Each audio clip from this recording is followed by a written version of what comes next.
our process. As you all know, our office is statutorily required to perform an audit of OHA every 4 years.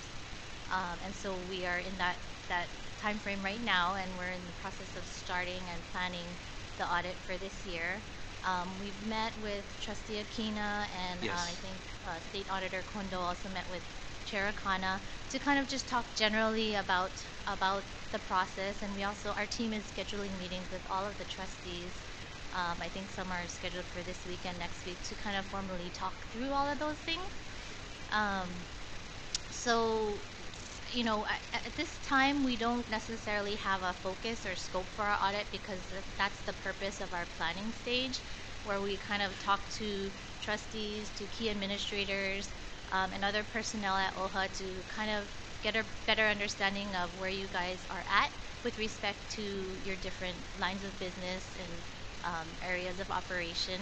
And then from that point, we would focus our audit and issue specific audit objectives, which we plan to do or are targeting to do at the end of February. And that would formally go to the trustees as well as to Dr. Crabb. And at that time, we would know the specific focus and scope of our audit. But at this time, we don't know yet what we would be focusing on. Chair, may I ask a question? Yes. Jennifer, thank you for meeting with me and State Auditor Les Kondo. That was a very helpful meeting.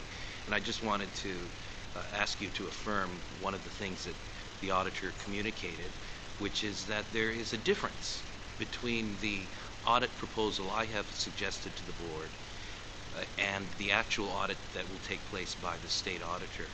And one of those differences is that the state auditor is not planning to conduct a forensic audit. He's not planning a systematic review of procurement practices. He's not planning a systematic review of LLCs and other subsidiaries of OHA. So these audits are different in nature. Is that correct? That is correct. Our performance audits may end up touching on procurement or the LLCs or some of those areas, but they would not be a forensic, very detailed, thorough, systematic audit of those specific areas. Thank you, Jennifer. All right. We have a presentation by Mr. Aquina's staff for 10 minutes. Thank you so much. For those of you who are here for the audit, we have prepared a presentation that would take 10 minutes. So I would like to show you what that entails and why there is a difference between a regular audit and a forensic audit and what it covers. Well, good morning to all of you, and let me just say at the beginning that although we are not in a formal board meeting, I'm grateful for all of the beneficiaries and citizens who are here today. And what you're going to hear from me now is just a quick overview of the nature of the audit that I have proposed and Chair Rowena Akana has endorsed.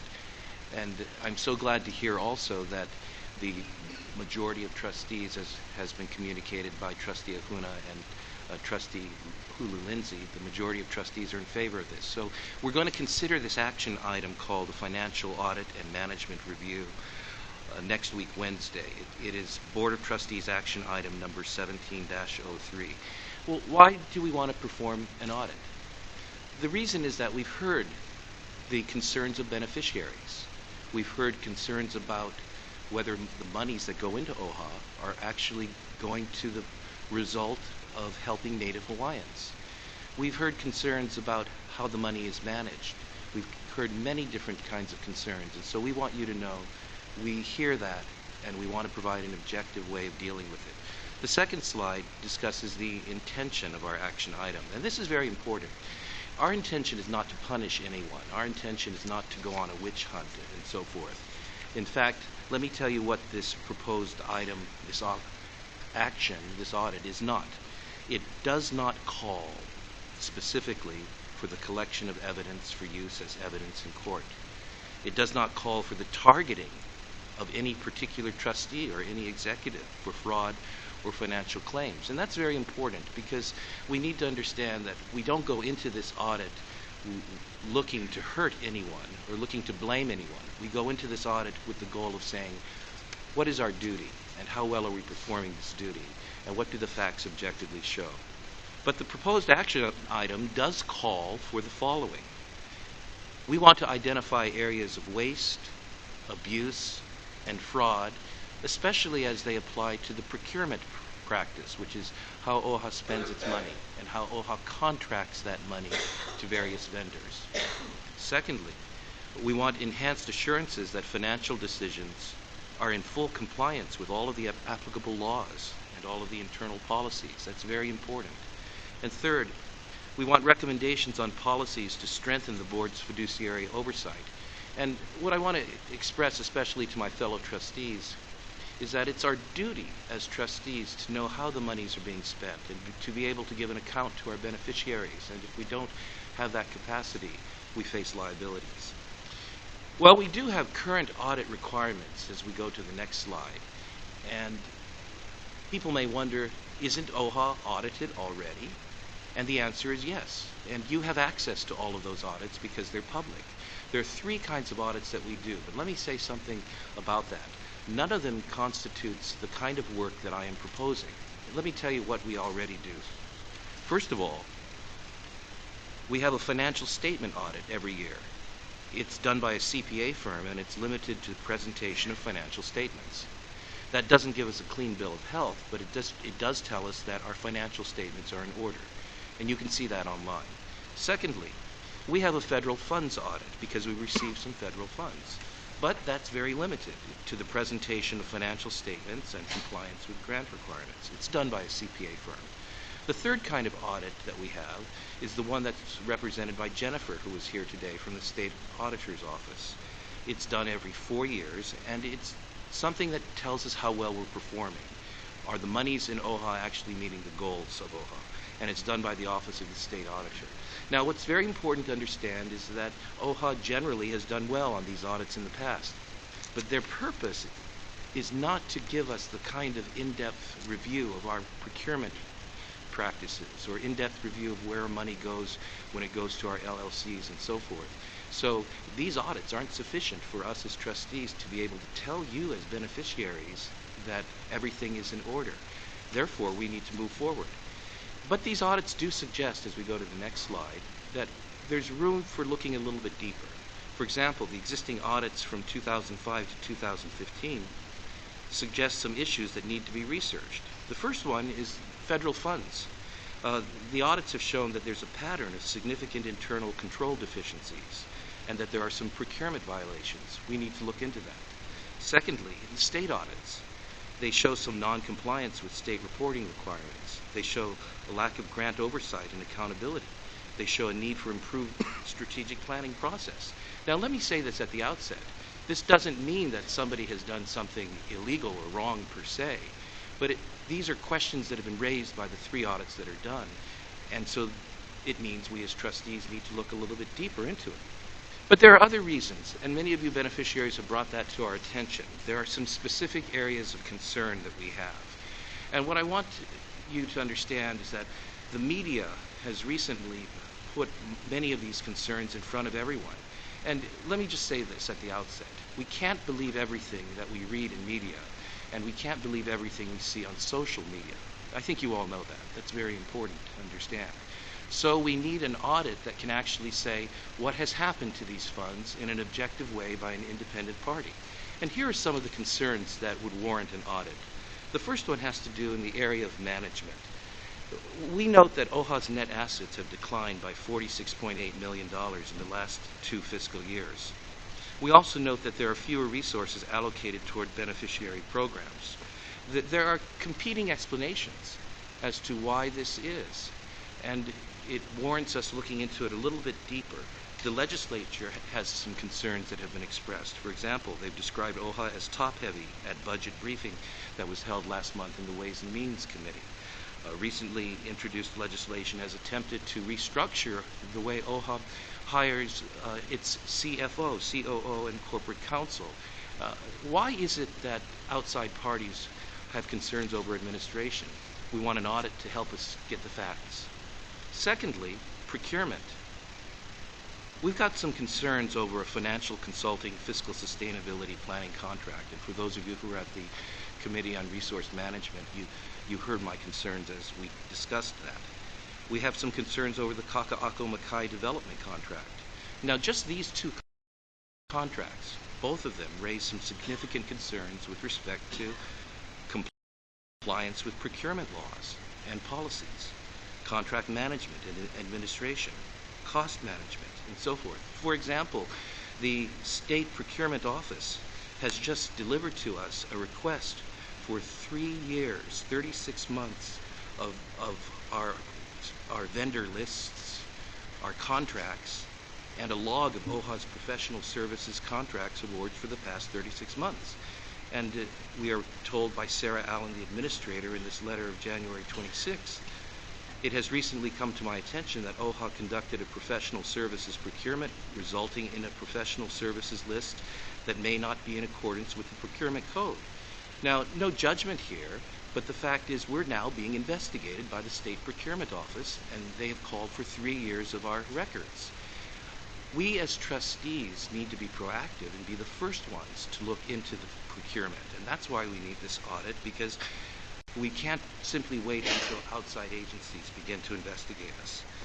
One of our concerns raised had to do with a contract with Spire that soared from an initial award of $95,000 annually to that was in 2014, to $723,000 in 2016. And again here, I'm not blaming Spire or the administration or the trustees for anything wrong.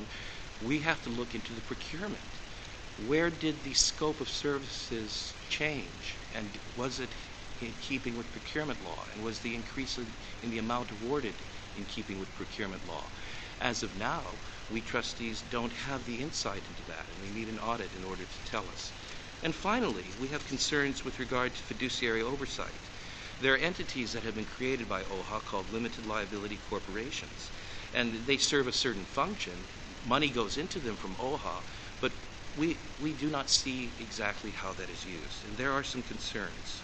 For example, in some of the LLCs related to Waimea Falls, and there are 6 of them, there is a clause there that says that the officers that are appointed to be managers of those LLCs are exempt from some of the requirements of state law. For example, the ethics code, procurement, and so forth. Now, we're not saying that there is anything irregular in their behavior, but we need to take a look at their checks and at their contracts. We need to be able to see what's going on. As trustees, we will be liable if we don't look at that. So finally, I want to say this by way of conclusion. There's a cloud of concern over the way the Office of Hawaiian Affairs has handled its finances. We need to have an objective audit done by an outside party that does more than the standard 3 audits that we have seen so far. And that's so that we can get rid of that cloud. We as trustees will then be fulfilling our fiduciary duty. And finally, here are some goals of this audit that I am proposing.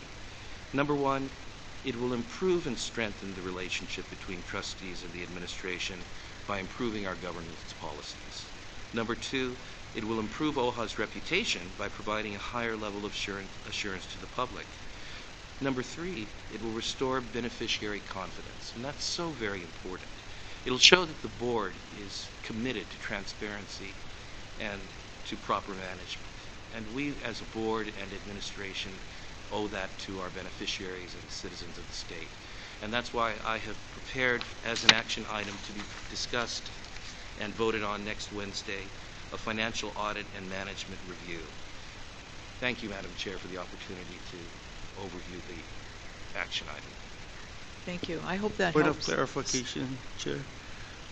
Just a The minute. opportunity for administration to respond to some of the statements shared to clarify in terms of fairness. Okay. In terms of Let me the just board, address the people here. I hope that helps you to understand the difference in these different kinds of audits and why some of us feel that this kind of forensic audit will cover all of the bases that we have not covered in all of the years that we have that OHA has been in existence.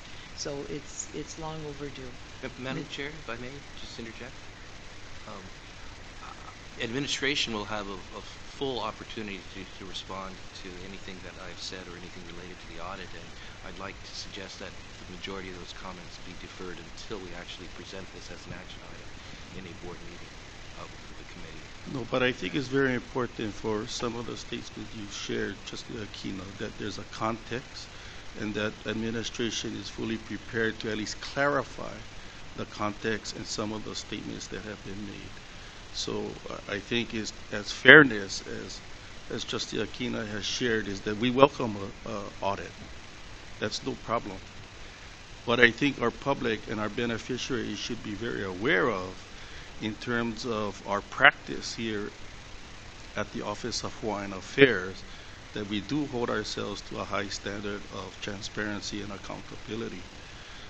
So therefore, what I would like to suggest is just a few moments for administration to clarify some issues. So, and I appreciate the opportunity during your presentation. If the board chooses to agendize it and have a full discussion on it, that we could provide even further clarification. So one is that for the matters regarding the federal funds and the audit in terms of some discrepancies noted by the previous audit, in 2005 and 7, reports were not presented to the Administration for Native Americans in a timely manner. So these are matters that are historical within the Office of Hawaiian Affairs. During my tenure from 2012 and to present, we are probably up to par. But again, that's something that has historically occurred within OHA, but currently now is up to date. And the audit did point that out. I want to make that very clear that the audit did point that out, and this matter was cleared up through new managers coming in and to update all of our files and records so that we are in compliance with federal law. So that's very clear. Second is for the SPIRE contract, which Trustee Aquino is referring to in fiscal sustainability, was a matter that was approved by all of the trustees in October. And it was a commitment that spanned over 3 years of our financial consultants looking through all of our programs, all of our accounting procedures in terms of looking at our expenses as well as our revenue. So it took in the totality of what is the fiscal status of the Office of Hawaiian Affairs. And that took 3 years. I cannot speak to some of the procurement matters that Trustee Aquino brought up because I think they're very valid of how the contract has increased. So I agree with you. What I think the public should know is that the process in which SPIRE went through and was directed by the board to SPIRE to collaborate with the administration our role was to provide a full accounting, a full disclosure of all of our expenses, all of our financial activities regarding investments, just like Trustee Aquino shared in terms of our investment portfolio, of our accounting procedures with regard to procurement in terms of contracts, grants, sponsorships. We took a look at all of our programs in terms of how much each program, based on their work plans, have been budgeted for. So that went back probably 5 or so years, and that was provided to SPIRE. So that occurred over 3 years and was helps to clarify the amount of work that administration had to do in helping SPIRE to come up with a fiscal model. So what the fiscal sustainability model is, it enables the board to take a look at what our current financial situation is and to project outwards. We are the only state agency in the state of Hawaii that has a fiscal sustainability model. So what that does is allows for our trust to be healthy in terms of its financial foundation, and that we sustain ourselves for multiple years. So as a result of this assessment, we are looking at proactive measures to actually take to increase our investment portfolio, our commercial properties, as well as the overall performance of the Office of Hawaiian Affairs in terms of growing wealth for the organization, as well as the future for the Lahui. As far as our LLCs, which was formed in the mid-2000s, the LLCs were formed to protect the assets. Prior to my tenure in 2012, they were not performing well, which was Waimea Valley. They were in the red. Within 2 years, 2 to 3 years, with strong management and direction, we are now in the black. We've been in the black or in the profit for the past 3 years. One of the reasons why the LLCs are subject to that way is because of a legal veil. The legal veil is that if anyone sues the LLCs, that the assets of OHA could be at risk. So at the time, and I wasn't here, the board had approved for the LLC structure and framework. But I do think that that should be brought up at the audit. What exactly is the role and responsibilities as fiduciary in terms of the management of the LLC? So I agree with you, Trustee Aquino. And then lastly, I do think it's important because you articulated very well in terms of the diversity of audits that we undergo. Independent audits, as well as the state audit, as well as, can't remember the third one. Federal, correct. So I would like to ask our financial auditors from KMH to express what standard do they use in terms of identifying some of the issues you brought up in terms of waste, abuse, and fraud, because I think that's a very important matter that hopefully can clarify some of the trepidation that our beneficiaries have. So may I call up Wilcox Choi and Robin Freitas to discuss our independent audit. Is not just the audit. The claims have been that OHA is just paying them and they're just writing us off, like they're just checking the box and clearing us. And I think it's very important for them to share that the standards and criteria they use in terms of even identifying these matters of waste, abuse, and fraud. Okay, before they begin, I have trustees who may have questions. Trustee Kelly. Well, I appreciate the willingness of the auditing firm to come forward and explain their work, but I do want to clarify. I'm not suggesting any problem with the existing audits whatsoever.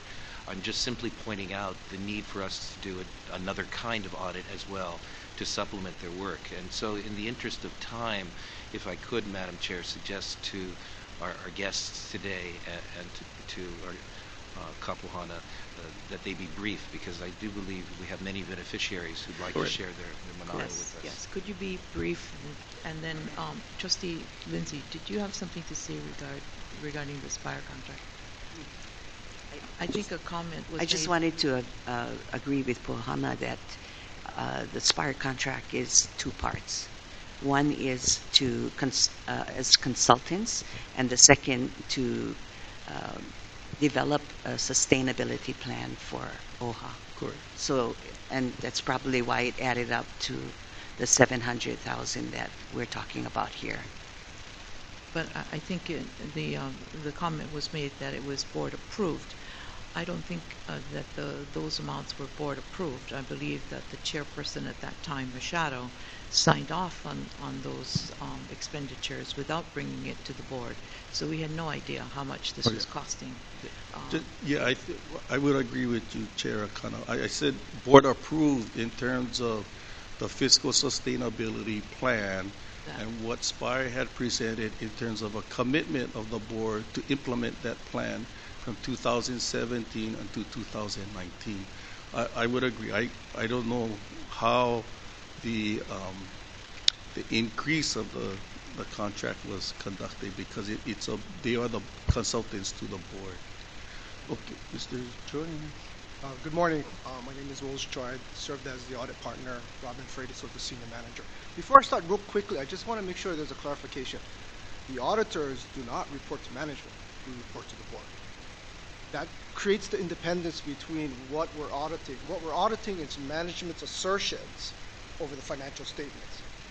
We report to the board in the form of our report and what we refer to as a SAS 114 letter, which is a letter of governance matters that we report to you guys. We do not report to management. We're auditing management's financial statement. With that said, an audit is a financial statement audit. Once again, the objective is to opine on the fairness of the financial statement. It does include certain audit procedures that's mandated by U.S. audit standards.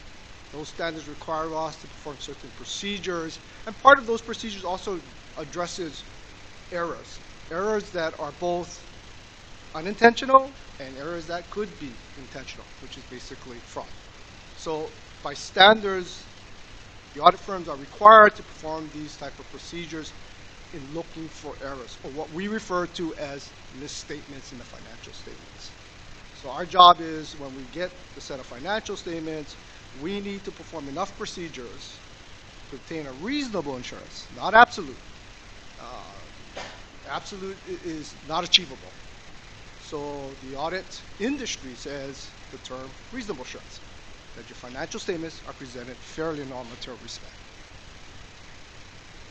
Thank you. Thank you very much. Now, is that are you using criteria as your process to inquiry regarding the financial statements validity? Is that based on your own company's standards, or is that like a national accounting standard?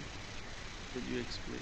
There is a set of standards in the United States that is promulgated by the Audit Standards Board.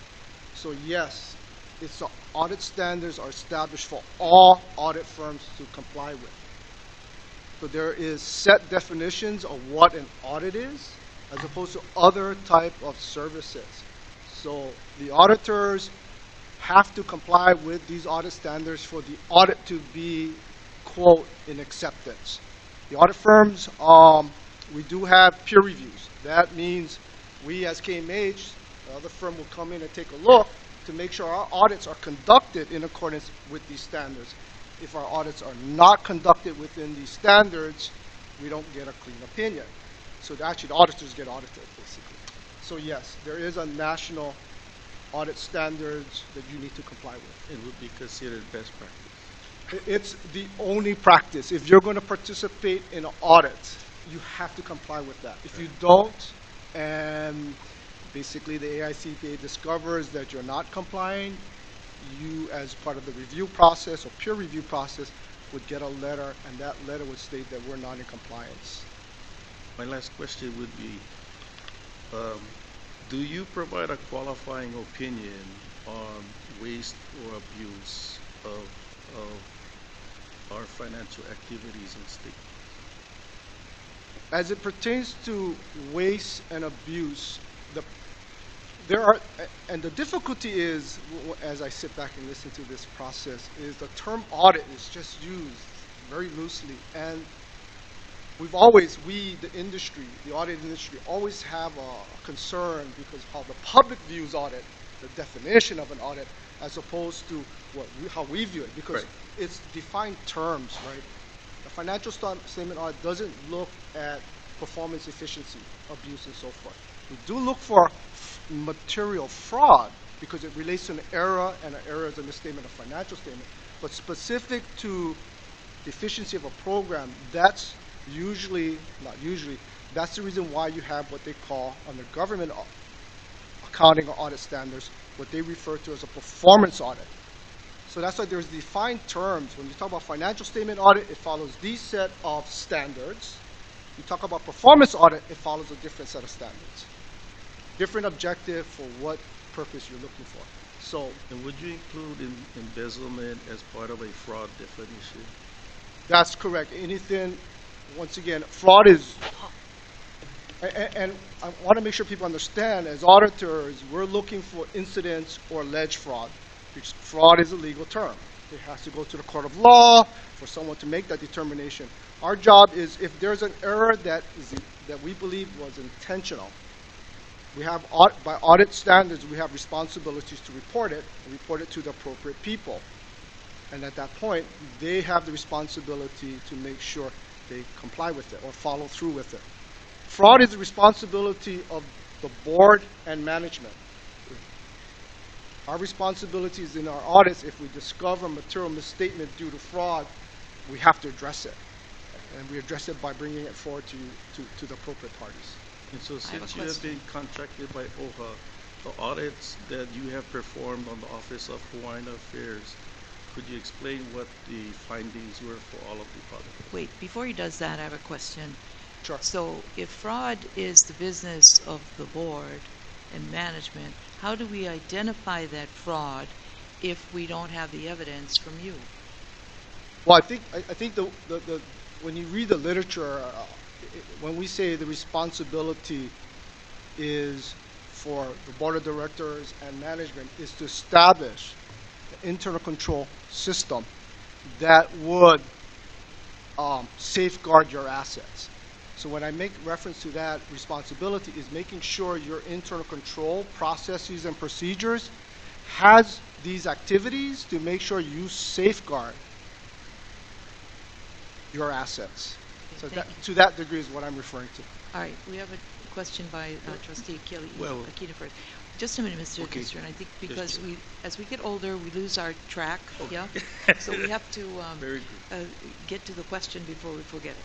So, Well, Kelly, Thank you. I appreciate your presentation and want to keep this in context. There's no question whatsoever about the quality of your work in your Oh, audit, yes, yes. nor the value of that work to us.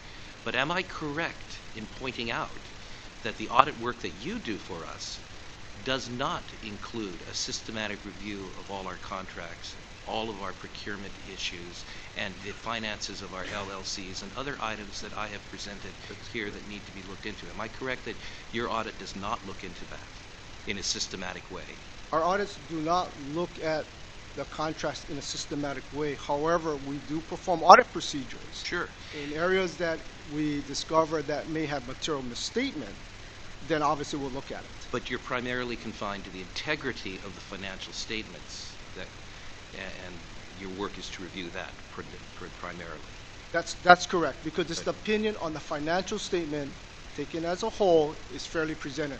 There are other services Yes. that is within the audit industry that is designed, its objective, once again, is designed for what you had mentioned earlier. Thank you. So I am correct in pointing out the difference in the approaches taken by our audits, and that they're not duplicative for the most part. That's correct. The only Thank thing I you. would add to it is the term forensic audit is a very, Certainly.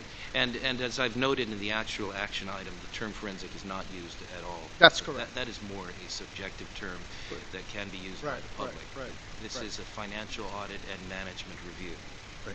I would just add, just as additional information, the other set of standards that you may want to consider relative to your objectives for what I've heard today is what they refer to as attestations. Yes. There's a set of different standards which addresses specifically items of, you attest to the assertion of compliance with your procurement process. You can perform attestation services on your internal control system to look at it in its Thank you. entirety and give an opinion. In fact, I'll just remind the trustees that on January 3rd, I did mail a very detailed report explaining the proposed action item, the use of government auditing standards, GASAS, and so forth. And this is available for anyone who wants to see that. Okay, we have a group of beneficiaries who would like to testify, so Thank you. we could wrap it up. Thank you so much. Thank you. Thank you. The first speaker will be And thank you, Kapuhana. Mr. Thank you. Wahilani. It was a good discussion. Mr. Wahilani, followed by Mr. Lee, Michael Lee.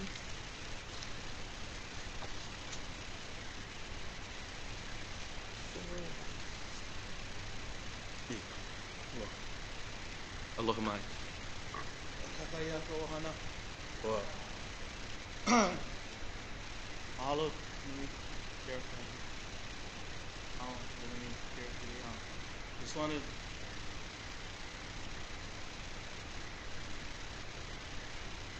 most divided can understand. De la hui safa.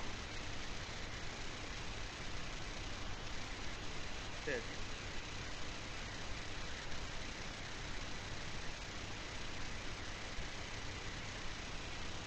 Open and pray that as an honor, put our differences on the side. Our commonalities, get more commonalities than division then. Just follow more.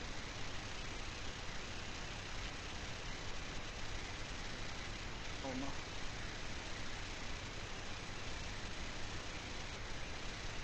You can only imagine, not easy doing what you folks do. The last 2 weeks, we looked up to you folks. The Office of Hawaiian Affairs, HHL, to get kids.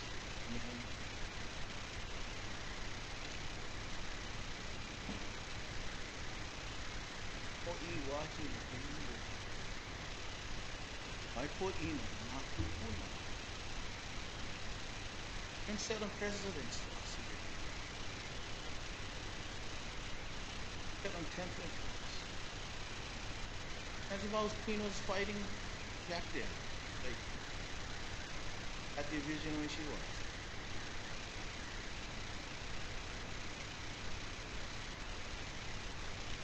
Here today. Makanako Evie. We ain't going anywhere. Support unity. Support your country. Support on Ho'oponopono. I want to stay to God Riga. Come on. Carry big Kulian. God is all you folks. That's fine, carry big. All carry Kulian. Our Kuleana should be the Lahui first country.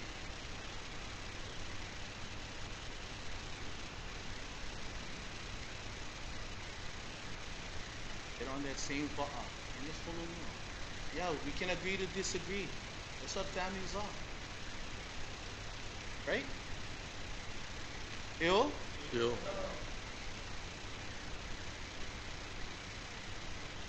Put our differences on the side and follow more, because when the people rise, we together as one. Nothing can separate us. Right now, we separated. And remember, we connected by Koko and our Mo'oku Auhau. We get responsibilities to our Nakupuna that went to Hala in the past, and to our Mo'opuna that come in now. You see it. Honestly. Thank you so much. Mr. Michael Lee.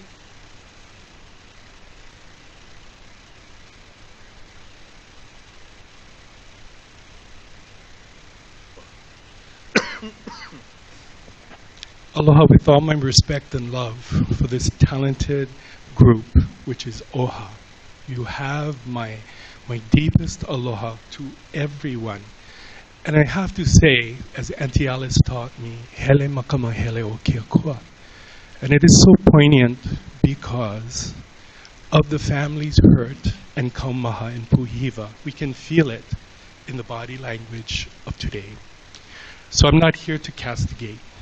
I'm here to bring Kiakua's light. And he told me this morning on the bus, OHA is like a kite. You trustees and our CEO are the head of the kite. And the spine of the kite is our beautiful staff, our lovely, beautiful staff, our ohana at OHA. And he said, you know what? The winds of opportunity are being missed because you're lacking a tail. And so this is where he said, do this in an honorable, holy manner, like our queen, without whacking or hitting, but in love, like our queen did, in an honorable manner to the family. It is to point the light, and the light is the tail. And what is the tail? Respect.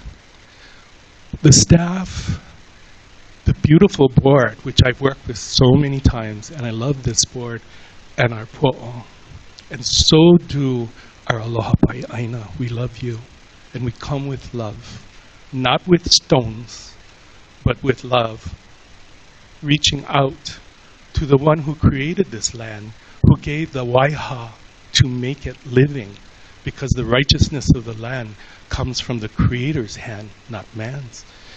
And so, what we bring from Keakua is, if we come with respect for everyone, especially when we have sharp divisions, as all households do, especially around Thanksgiving, we all have our own opinions. And God love our families. You know, they can drive us crazy, but they're still ours. And we don't leave anybody behind. And that's the Kanaka spirit. And in that, with the respect, you bring security to the house. The poi bowl is open. No one has kahi'd the poi and covered it. Everybody's place of what you feel is right is so important and must be heard. So please take the stones out of the hands by respecting each other. And there's a trust level that is missing here. There really is a trust level, because everybody's looking for weapons. And I'm not talking about physical weapons. I'm talking about the insecurity of place. You are all placeholders for us. You are our voice, and we need that voice, and we want to support that voice with the same respect and dignity that is afforded all of you. And the staff who are hurting with their kamaha and puhiva not feeling appreciated as you do from the top. The whole kite is hurting. And it opens the door that so many stones have been thrown at the kite, the pukas. We can mend it within respect for each other, no matter how difficult it is. Because what I see and have seen all these years, you're not the chief executive of the United States. You're far ahead of that, and you are better people, and your better selves need to come out. Mahalo. Thank you, Michael. Jermaine Myers.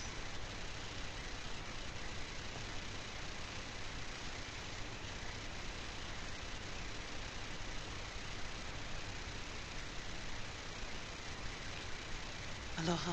Aloha mai, Auntie. Before I give my written presentation, I just want to say that I am also acknowledged Keokua, and that as I have read and I have heeded, there is a time for everything. A time for building up and a time for breaking down. There's a time for pruning and a time for growing. So I come with that in mind, and taking my Prince Kohil's heeding to us about civic responsibility. So that's what I'm coming here for. Greetings and aloha chairwoman, trustees, CEO Crab, OHA staff members in the room, guests and fellow beneficiaries. My name is Jermaine Myers. I'm a lessee of Nanakuli Hawaiian Homestead.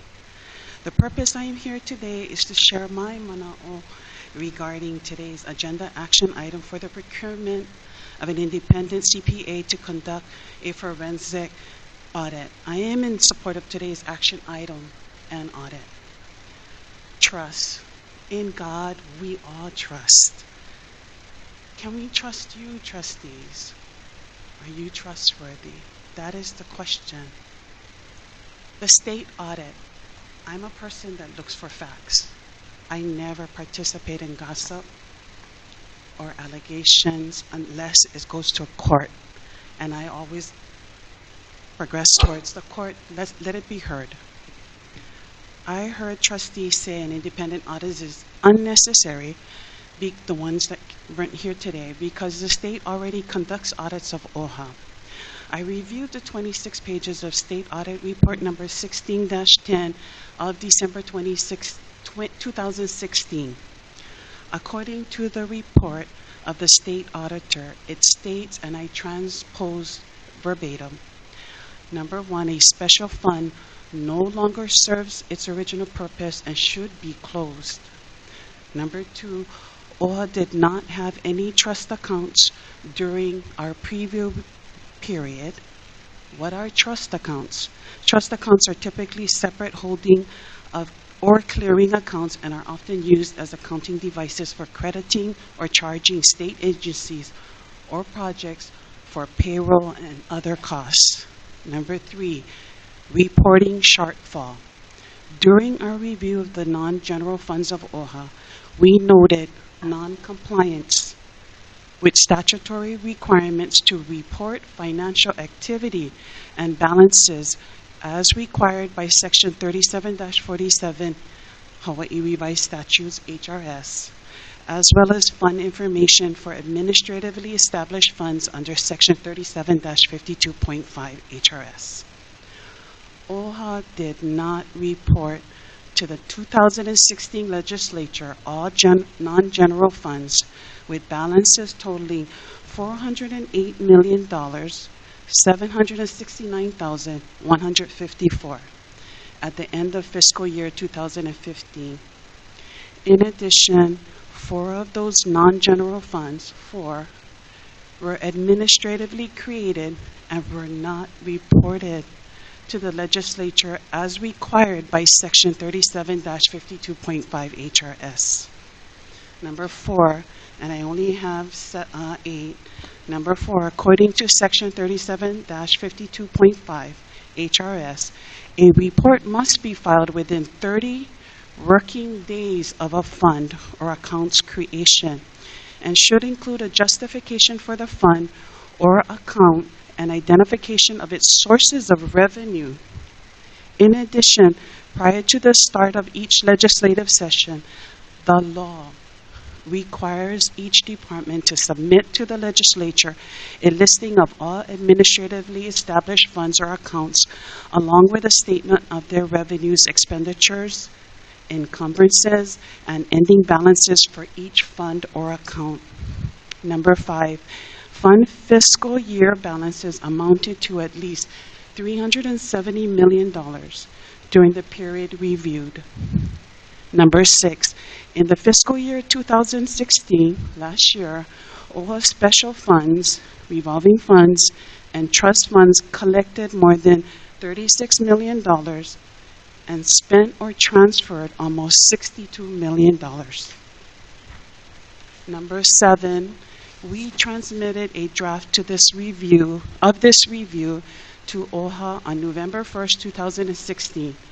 OHA subsequently provided its written response to the draft report on November 14, 2016.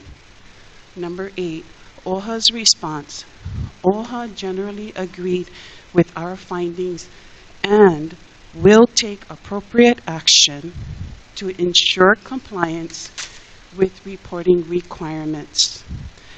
Based on the state auditors, that's the one every 4 years that trustee had mentioned earlier, I have a few questions to the trustees. Is this the reason for the Chief Financial Officer's resignation at the end of last year, the week of December 30th, after working for OHA for over 10 years? Who is responsible for ensuring compliance with reporting requirements? Since OHA did not provide data regarding trust accounts, who and how will they be audited? What about the 6 LLCs owned by OHA? Where are the audits of these companies? Hi'ile Aloha LLC, Ho'okele Pono LLC, Hi'ipaka LLC, Ho'oki Paipai LLC, Hi'ikualono LLC, Hi'ipoi LLC. Finally, in closing, in addition, we need an independent forensic report because the state audit report also noted the following, and again, I transposed verbatim. We use criteria developed by the legislature and by our office based on public finance and accounting literature. For each fund, we present a 5-year financial summary, the purpose of the fund, and conclusions about its use. We do not, I repeat, we do not audit the financial data, which is provided for informational purposes. We do not, again, do not present conclusions about the effectiveness of the program or their management or whether the program should be continued. In closing, due to all of the fact findings provided in the state audit's report and the questions I posed to the trustees, we must take action of item BOT number 17-03 to authorize OHA's Chief Procurement Office to issue a request for qualifications for an independent CPA to conduct a financial audit and management review of OHA and its subsidiaries to include the 6 LLCs. Mahalo. Mahalo, Jermaine. Aloha. Chair, I just asked you, could we get a written testimony? Oh, okay, thank you. Mr. Nathan Paikai.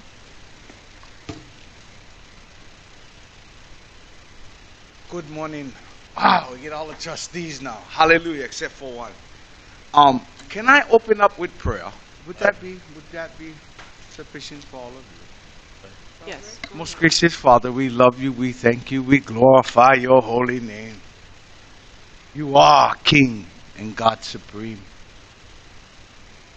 Gracious Father, as we come to sit to bring your truth, cause your light to shine this morning, God, and cause your word to oversee everyone's actions, including mine.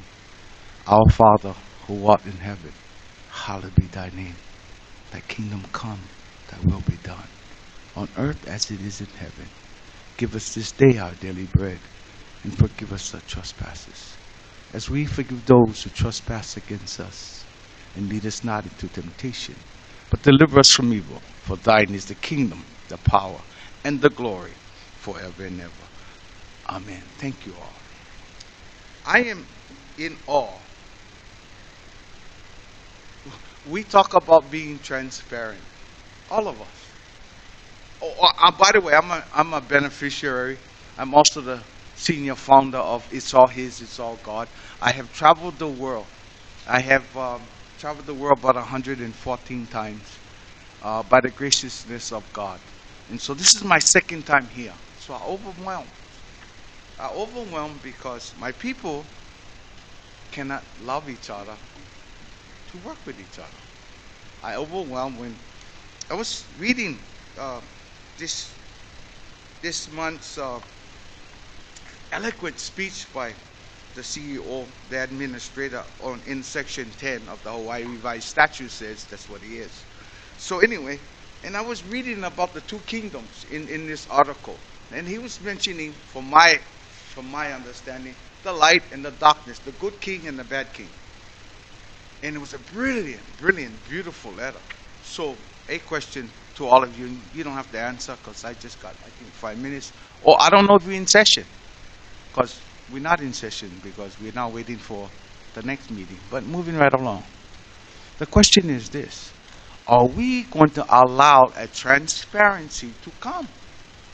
Now, I heard all the audits. The sister's testimony should rattle everybody's cage, because it doesn't bring into clarity what this audit is supposed to bring. You listen to what sister just said. She put at least 8 to 10 to 12 to 14 to 16 pukas in why we need an audit.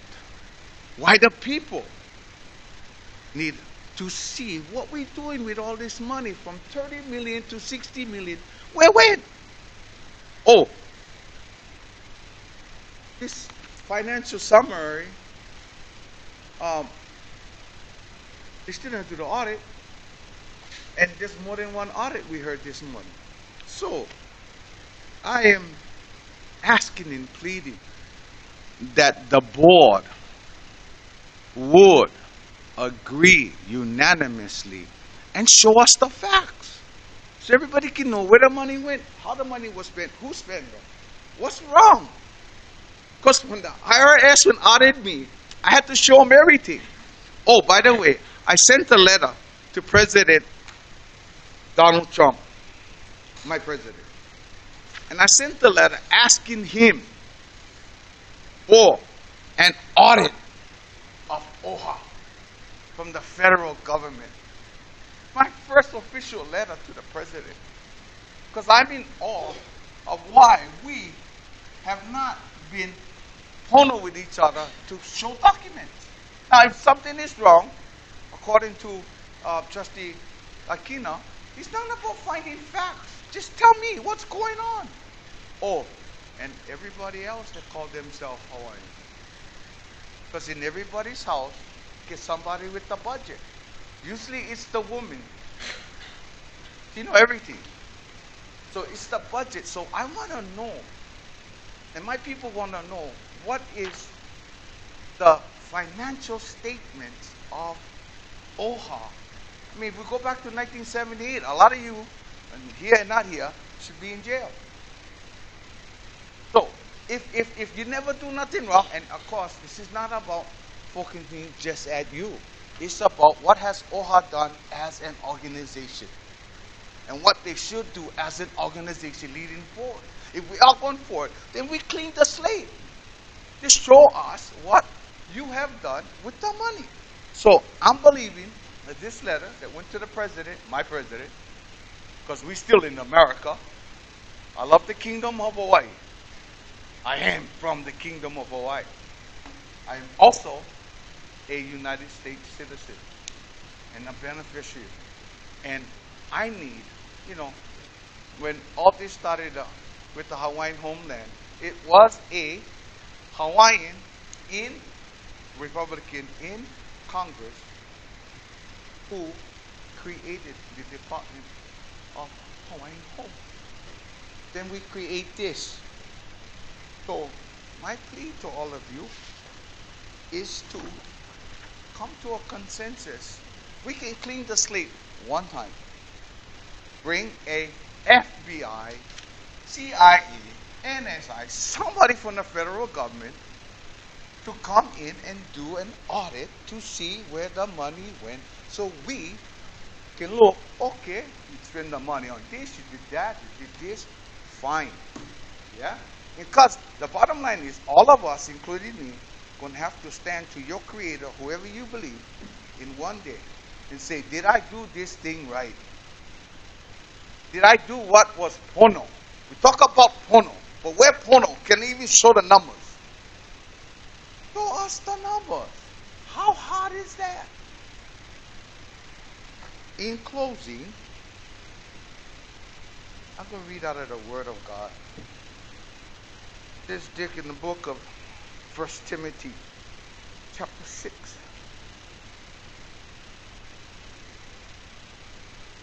For the love of money is the root of all sorts of evil. Verse 10.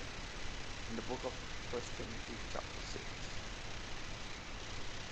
And some, by longing for it, have wandered away from the faith and pierced themselves with many griefs. There's many griefs in our people because we need to know what happened to the cash. Where the cash? What happened to the cash from this side to that side? Where is the cash? And if everything is in Pono, prove them. A federal audit will prove. And in a federal audit, I'm going to ask the president to do it every way that is possible, needed, so we can clean this up one time and one time for all. And if they do that, then everybody else who is in an audit can come and say, okay, trustees, we have to do this. Administrator, we have to do this. We need to do one on this one and one on that one. Because if you just put the one word audit, it has many different legs, almost like one head. So you need to find out which one is what. Because the people not only watching, they're asking to see what you guys did with the money that's supposed to be for us. And if you can show yourself to be approved, a work woman or work man worthy of his hire, then show us the fruit. Thank you. Thank you very much. It's 10:15. I'll call the 9 o'clock meeting to order now that we have a quorum, but the 10 o'clock meeting will follow immediately. We have one more speaker, and this meeting will be over. Roll call, please.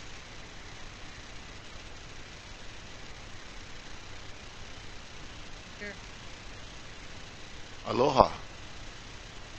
Aloha mai kako. Here. Here. Present. Present. Here. Demomi Khan.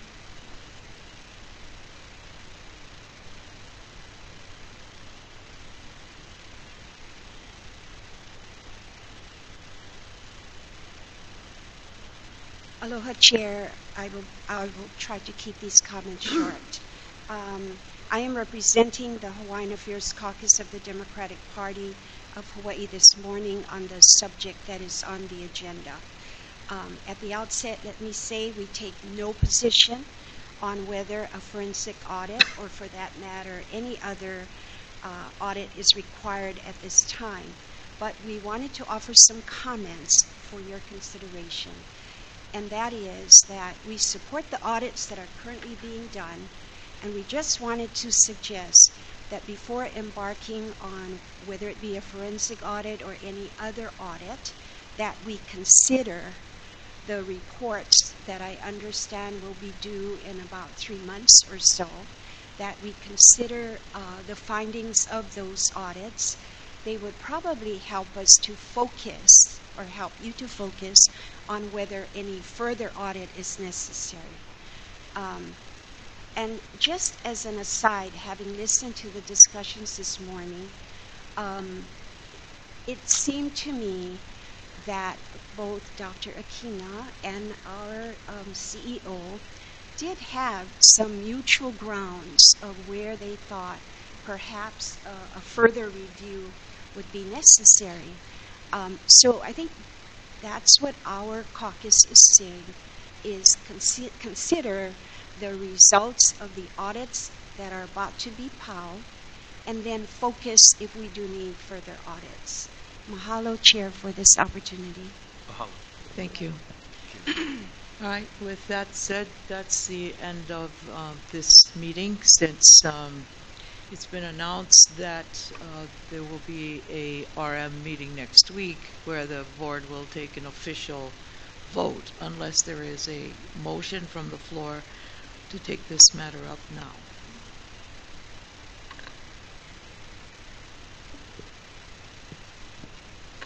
I'll agendize it next week, and then we can have a full discussion. Madam Chair, I thank you for referral back to Trustee Hulu Lindsay, who is the Resource Management Committee Chair.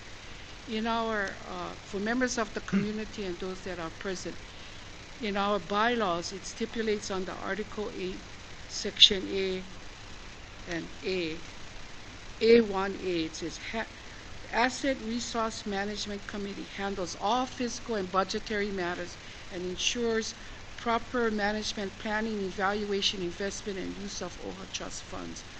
We, at the committee level, allows adequate time for free, full discussion, even if we need workshops without decision making.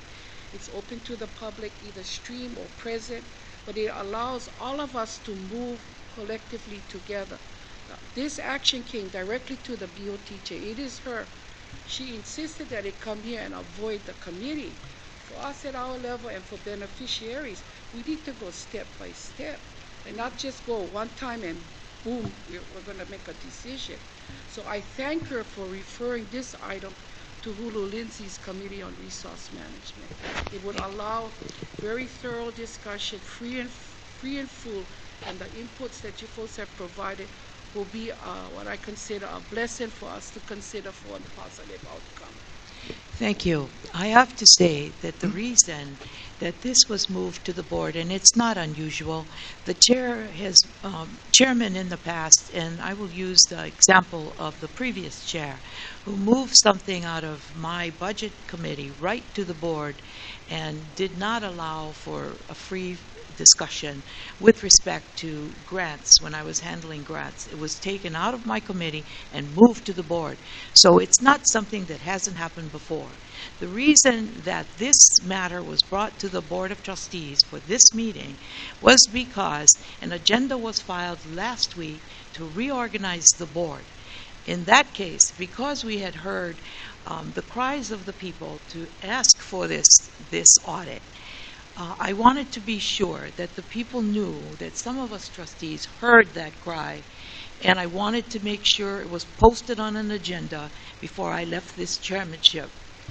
And because the reorganization sheet was filed last week with Lea Huisa's signature on it as the 5th signature, I knew that the reorganization was going to take place. And so I wanted to make sure that under my tenure, this matter would come before the board and the people had a chance to hear that this was possible. And if the trustees chose to boycott it and not vote, that's on their conscience. And you will know that at least 3 of us were here, and I think John was on his way, that we were here to support this action. Boycott or not, whatever excuse is given, we've had this matter before us many times. Chair, they the have chair not is taken right. action. The chair is right that you can't take it direct. Like speaker. Don't can interrupt. pull from I have committee. the floor. You Okay, can sorry. assume my After you. seat After when you. you get elected. I'm not to getting this. elected to nothing. Thank you I'm not so running much for for coming. office. Thank you for coming, and I want you to know that it's been my pleasure being your chair. Mahalo nui loa. Yes. This meeting is adjourned.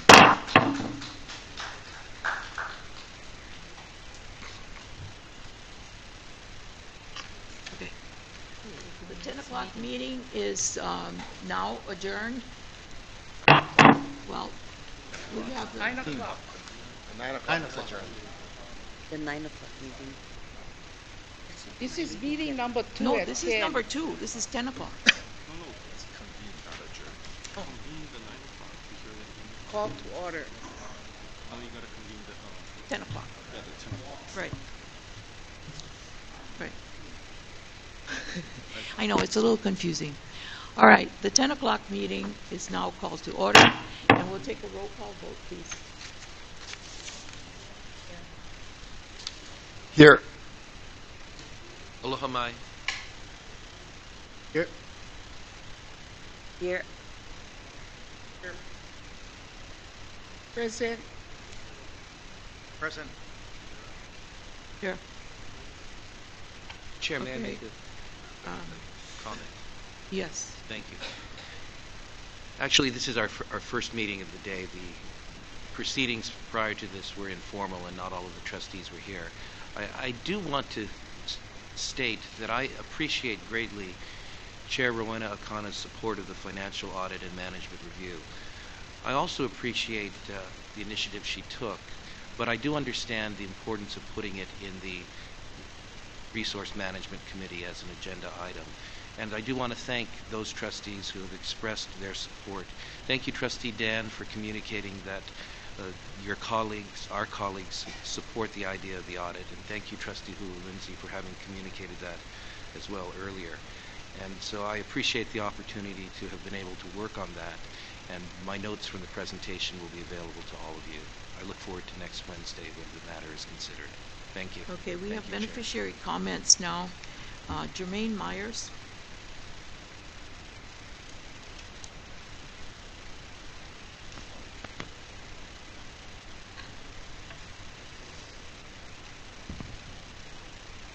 Aloha trustees, especially those that were present at 9 o'clock, which I was surprised about.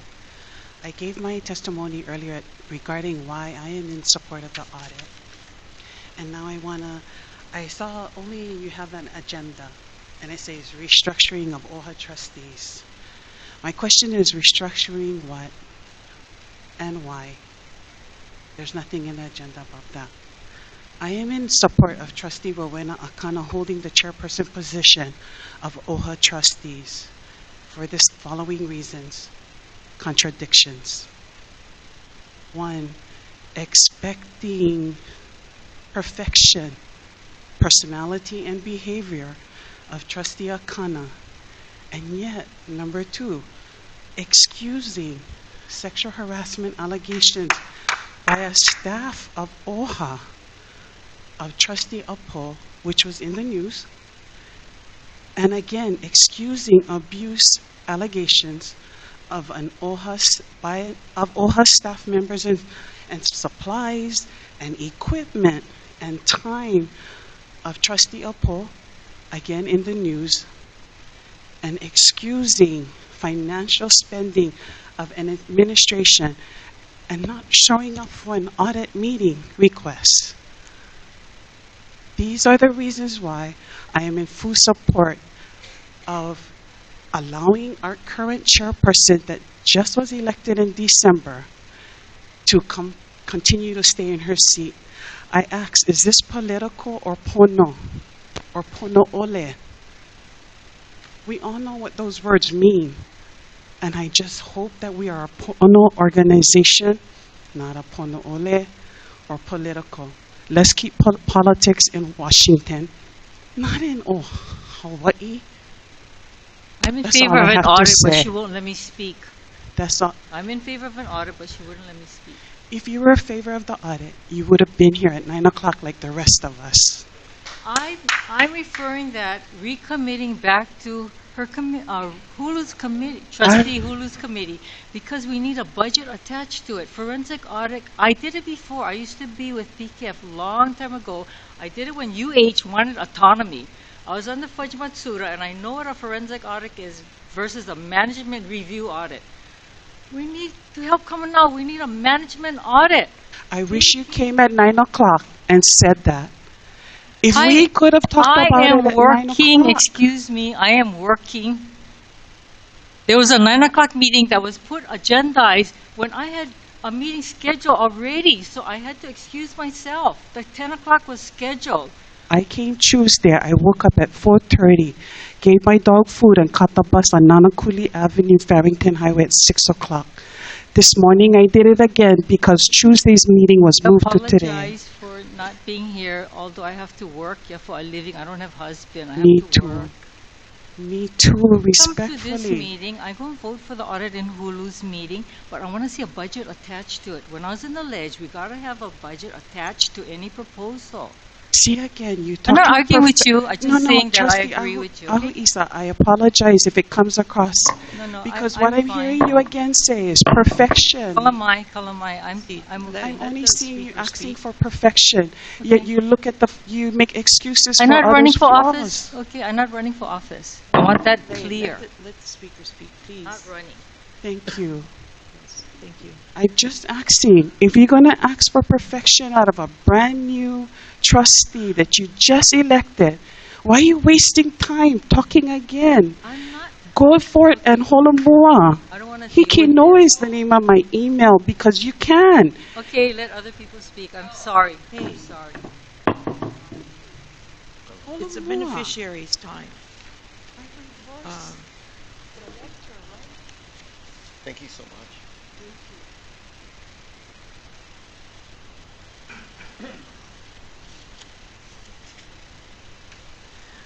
Prophet Paikai. Prophet Paikai. Prophet Paikai, please. Madam Chair, just a reminder regarding the time limits. Yeah, the rules time limits. I mean, Yeah. thank you, Madam Chair. Thank you. I am strongly in agreement with keeping her as the chairperson of this organization. Let me give all of you an understanding of being in the fear of God. Whether you believe God or not, maybe I might move Kauai, run for office in 2018, or go to Maui, or I have land in Molokai. I might live in, Welcome, I live every place. But Welcome. the whole thing is, yeah? Okay, please, my turn, 5 minutes, me. Then I give you what to speak. I'm in appall of all of you who like ulcer without even 1 month of work. I mean, appall of all of you coming against her when she only like make the things funnel. Make them right. Make them just. Walk humbly. Do what is good. Walk humbly before your God. So, I come from a family of 17. We scrap every day. Every day. Yeah? But we got to agree to disagree to agree. What is in the best interest for the people? Is this ousting in the best interest of the people? Is it really? You don't even give her one chance. Some of you have been there and have been in this tenure, and they gave you a chance. And yet, I get one nation mob. I know where this thing going already. God told me. Word of wisdom, but a word of warning first. Be careful what you do. Because if you fear in God, you do what is right and what is just to God. And then to your people. This is about our people. So when we going to get these things together?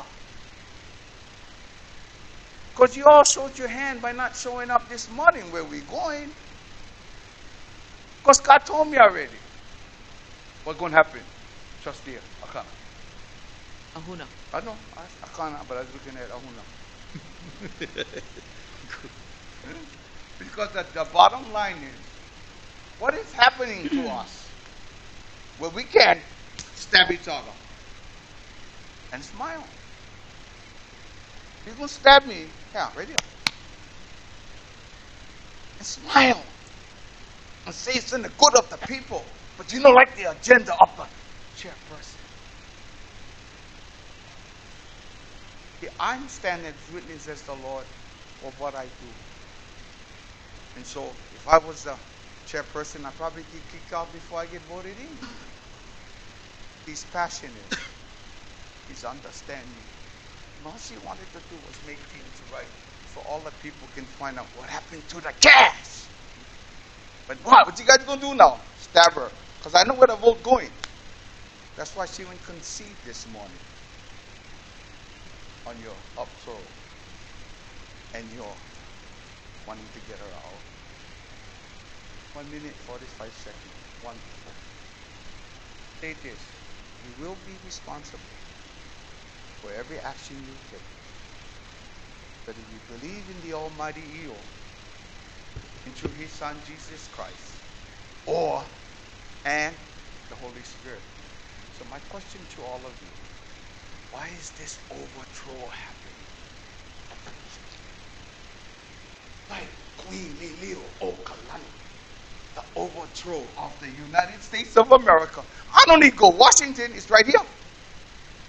The overthrow right here. Because now, because it says this in the statutes. Yeah, it says in the statutes that you guys can vote them in and vote them out.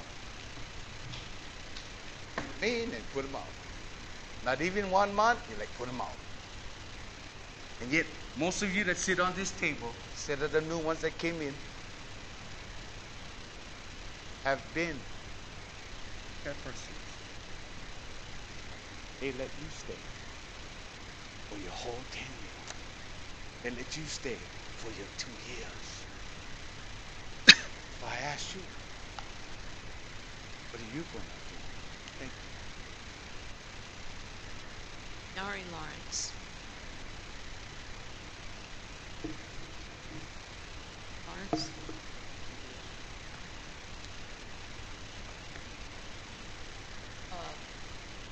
While they look for her, Kaiulani.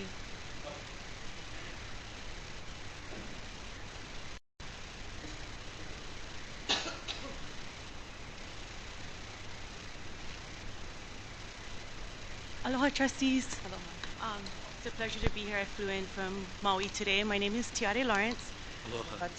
And I just wanted to come today to say a few words. I just wanted to say that I believe we can do so much more if we can set aside this personal bickering and crabs in a bucket mentality. I believe our children deserve more, and the opportunity to move our community forward is only limited by our ability to unite, set aside personal histories, and work together. Good leaders don't let messes like this drag out. Good leaders identify the problem, take care of it, and move on. Watching this is making people sick and losing more trust in this organization. It's shame. If you folks are going to reorganize the board, I ask that there are no interim positions.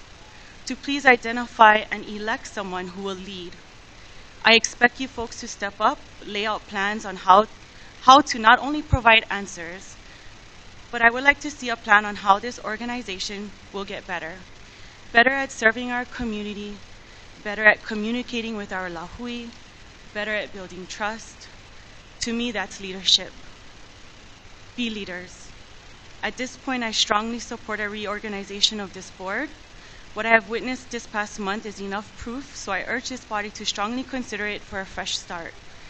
I also want to say mahalo for waking up the sleeping lion, because now plenty people in our lahui are watching and getting more community engaged, and I think that's a benefit that has come from this debacle this past month. Mahalo.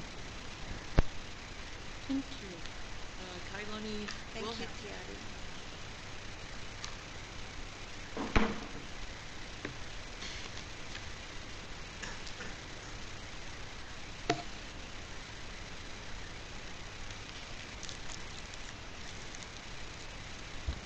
Aloha, Chair Kana, trustees, Aloha, Mai. Dr. Crab. I wanted to come and express first my strong support of this more detailed audit. I also want to express what Auntie said earlier about this move to reorganize the board coming within minutes of Chair Kana denying public comment, beneficiary comment. There was a call for her to be removed. And when I compare that to sexual misconduct and no call for that trustee to be removed, I think that is incredibly shocking.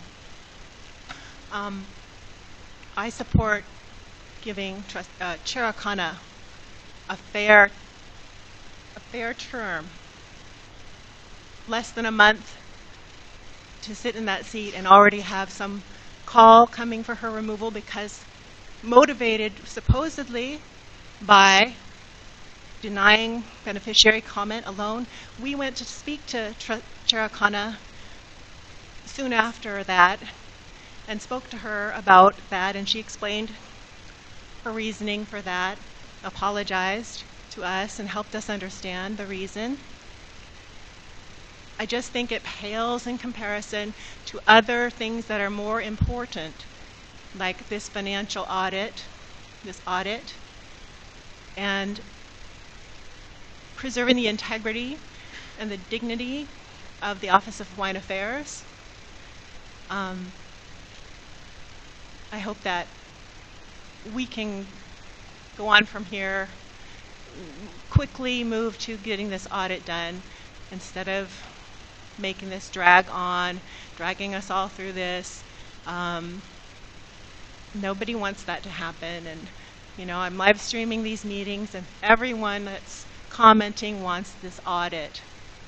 So please get the audit done. Thank you.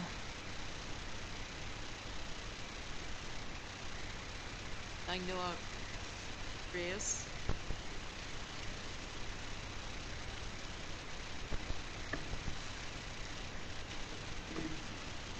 Aloha, my kako. Aloha. I'm a young Hawaiian.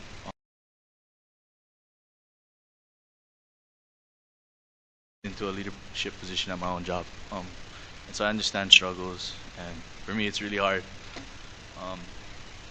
I'm in strong support of reorganizing this board. I'm in strong support of removing Chair Kana from her position. And I'm in strong support of giving her a fair chance. And I think she's been given a fair chance. How she's held herself to the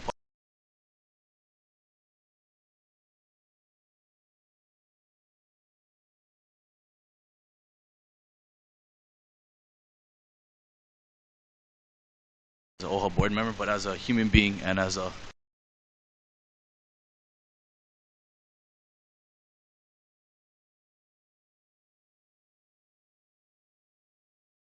Hawaiian.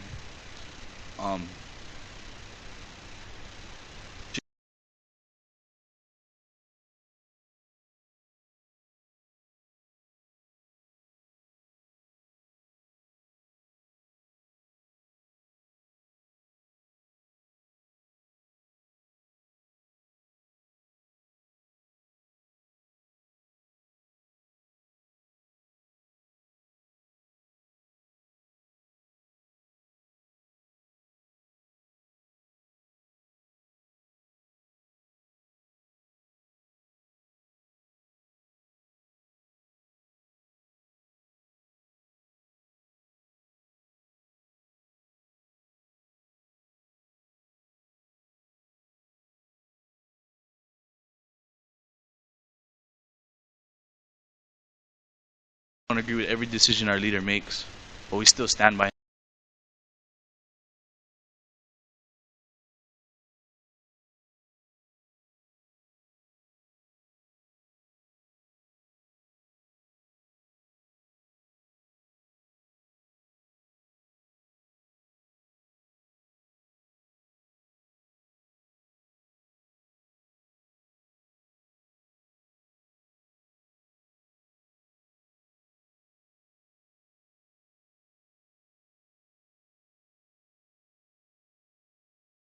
Uncle Kamnao is misusing funds. Don't you think he would have took you guys' buyout and ran? You don't think he would have took when you guys offered him a payout? That would have been the easiest thing to do. The man's not stupid. He knows exactly where the money went. He knows what happened to the money. And you guys are fighting because the money didn't go to your friends or whose friends? Who cares where the money goes? That we're all benefiting from it. Hawaiians all benefit from this money. We're here to the money is to benefit Hawaiians. Just because you're not the Hawaiian that's benefiting from it doesn't mean there's not other Hawaiians benefiting from it. That everybody gets a chance around the table. And when I came down the other board meeting and I wasn't allowed to talk about Kamanao's contract, when you guys wanted to offer him a buyout, when you guys wanted to remove him, when you guys wanted to change his position, just because even if it wasn't on the agenda, we should still be able to talk about it. That it's a community concern. If we look at our agendas, most of the agendas say community concerns, beneficiary comments. So whether it was on the agenda or not, we should be able to speak about it. Whether if I want to talk about rockets in space or dogs on the moon, I should be able to talk about it at this meeting. That you guys as elected officials should have to listen to what we have to say. That at the time, Kamanao's contract, Kamanao's job here at OHA was a community concern, was a beneficiary's comment, that we had comments to make about it. And we were not allowed to speak on it. For that, I felt really disrespected. And so, again, I'm in strong support of Kamanao. For me, he's my leader. He's where he's the one who's going to take Hawaiians to where we need to be. I'm in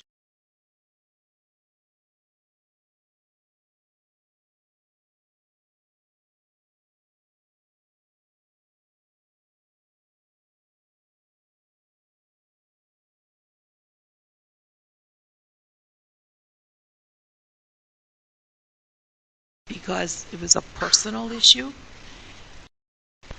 You may know him in a personal way and know his family, but as a CEO working for the Office of Hawaiian Affairs, he is our employee, and we judge him at a different level, not as a friend, not as a buddy to go out drinking with or family.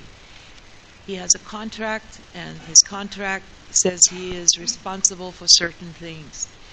We evaluate that evaluate him and others based on the contract and how they have performed. So don't misunderstand that this is personal. It's not an attack personal. You know, when you look at But a the lawsuit contract, she filed yesterday. it's not a lawsuit. So when you speak with knowledge. Please acknowledge, I'd like to address Uh, that. it's not personal. It has to do with performance. And so don't mix up those two things. They're differences. When someone works for you, they are supposed to perform according to their contract. If they don't, you have a right to review that contract and vote yes or no on whether you want to keep that employee. That is our right as trustees. And if we feel that the person does not perform well, then that's our call too. And you can criticize us if you wish. That's your call. But to say that you don't, you want to know what we have done, young man, you need to study. Google some of us, and you will see we have done more in the short time we've been here in your lifetime. So don't judge us around this table unless you really know what some trustees have done for you and for generations to come. So, Madam Chair, I have some statements prepared to answer excuse me, some but we have beneficiary beneficiary questions. concerns now. You can speak when this is done. All right, Coe Pratt.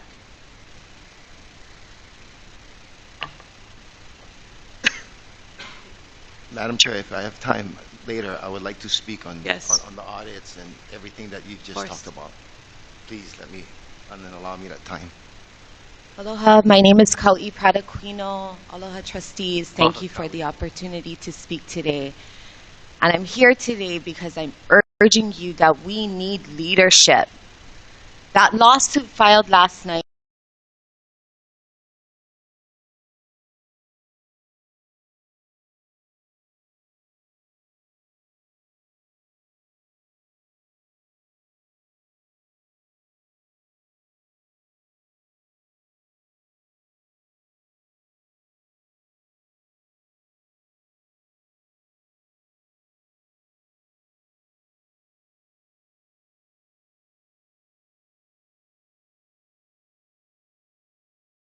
on her own. What consequences are you guys going to give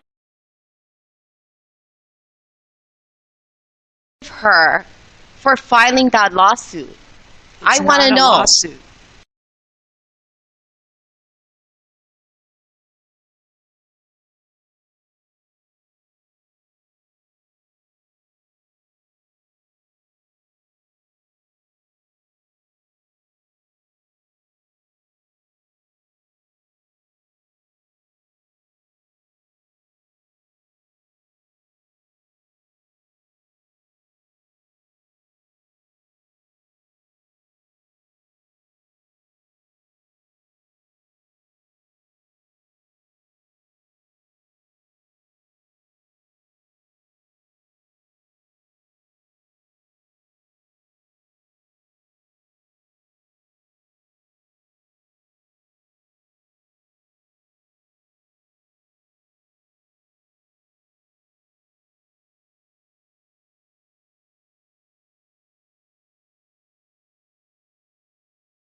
Also make a recommendation that you guys leave this boardroom, put on some junk clothes, and go back into the communities you serve.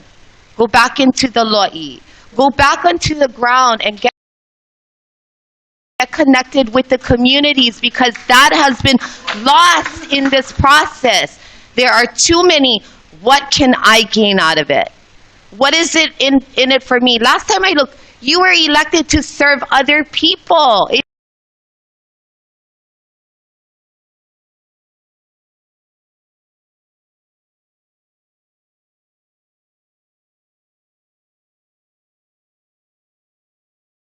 to get back on track because we are suffering for it.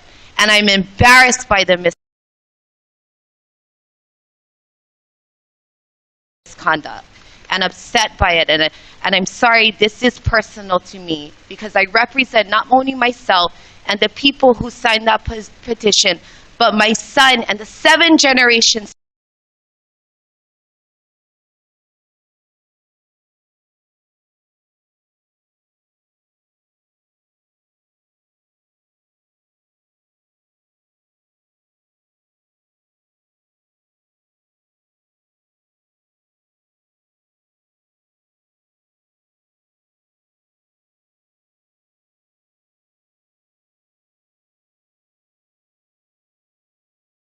I know what this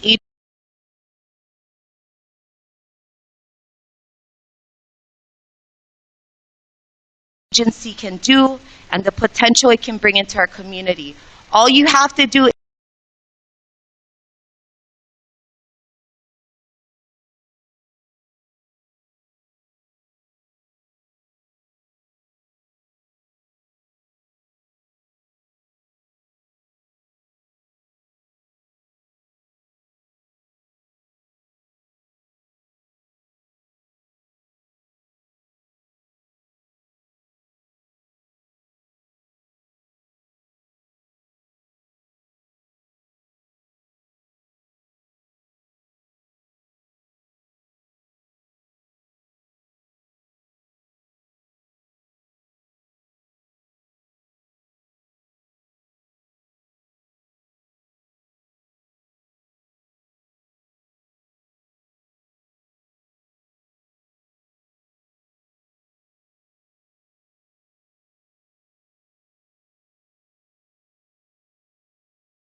It was titled Forensic Audit and Management Review Discussion.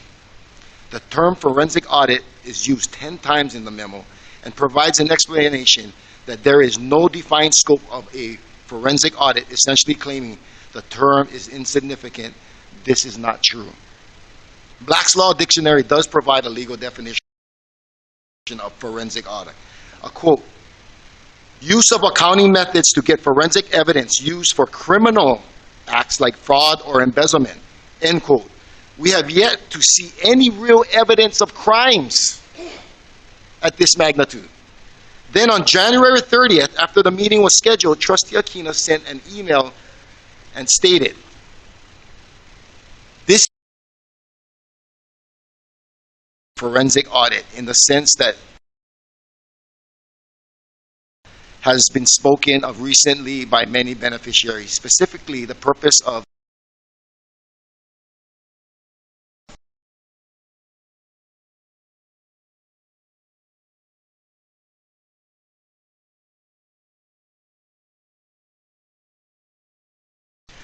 so if the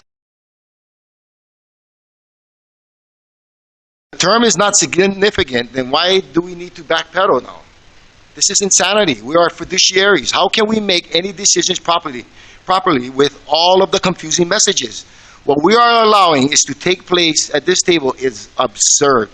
We really need to step back, cool down, do some homework,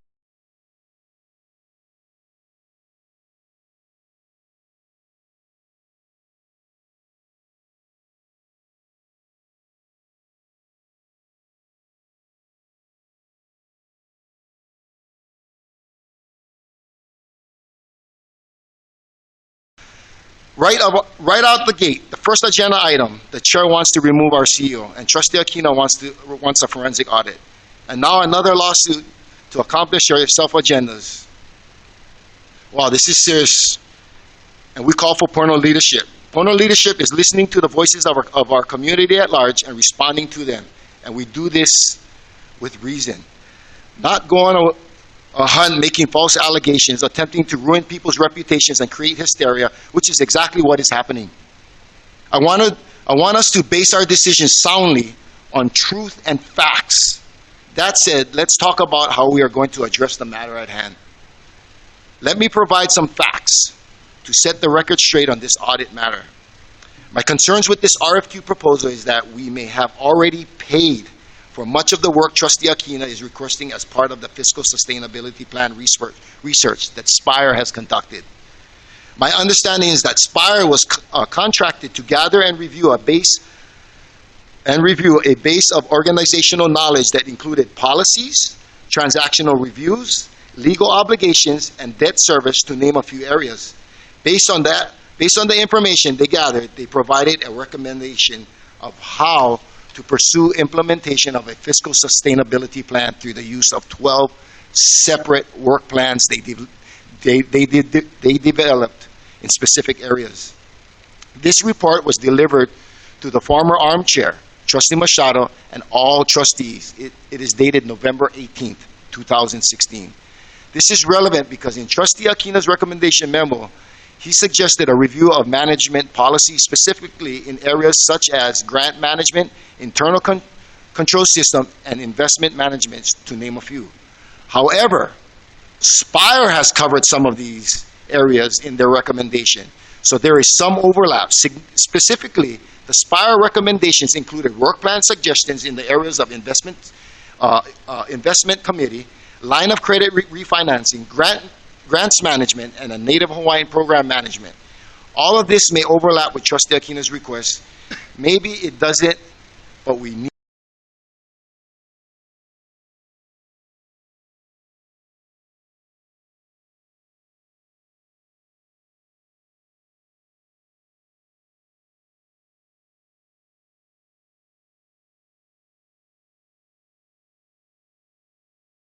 some of your recommendations, Trustee Aquina, but we need to do this in a proper and orderly fashion, not constant flip-flopping on what we are asking for that only causes confusion and hysteria for everyone. All that said, the proper way to have gone about this is to have the RM committee vet this request before it comes to the board for a final vote. There was no vetting. Therefore, Chair, you are asking us to approve an RFQ without having any understanding of how much it will cost, what work we are specifically requesting, and without a determination of whether any of the work has already been covered by SPIRE. These are the questions that I have. Let me be clear again. I want to answer all of the questions being raised by our community, but we need to do it right. For these reasons, we need to hear this matter in the ARM committee, and we need to schedule that meeting for the February 8th, I believe, so we can begin a proper vetting process. So with that, in accordance with OHA Bylaws Article 5, Section C1, I move to remove Trustee Rowena Kana as Chair of the Board of Trustees. And I want to speak to this. I want everyone on this board and our community to understand that I am making this decision with this in mind. I do not just want to remove Chair and continue to kick the can down the road. I expect this board to move swiftly to replace her with a Chair that will work to fix this mess. There are very serious allegations that have been made, and we need to hear the voices of our community. The next Chair must act quickly to address these matters. The next Chair must be able to work closely with the board, with administration, and with our community to answer questions and make this organization better. I am confident that we can fix this and turn this organization around, but it will take strong, proactive leadership. I expect nothing less than Pono leadership going forward, and let's do this. Thank you, Davis Price. Madam Chair, I second the motion and request that we defer discussion until after beneficiary comments. Yeah, I want to get to the consideration of that motion at this time, because we're required to accept testimony on any action we take before we... Second the motion, and I request that we defer discussion on the motion until after beneficiary concerns are completed. Yes, defer.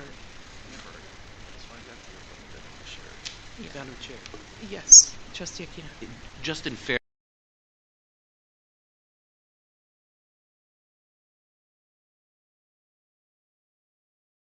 may I make a response to Trustee Acuna briefly? Thank you. First, thank you, Trustee Acuna, for your support of the audit's consideration at the next resource management meeting. I want to say this in the kindest way I can, because I know your heart. I know you love the Hawaiian people. I know of your faith in God. But there were many material mistakes made in the speech that you wrote, and my staff will be very glad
Number one, just to note it. But, so now I'm happy to be able to testify. And I have copies. There's copies that have been circulated. And here's a copy for people so that it doesn't get lost.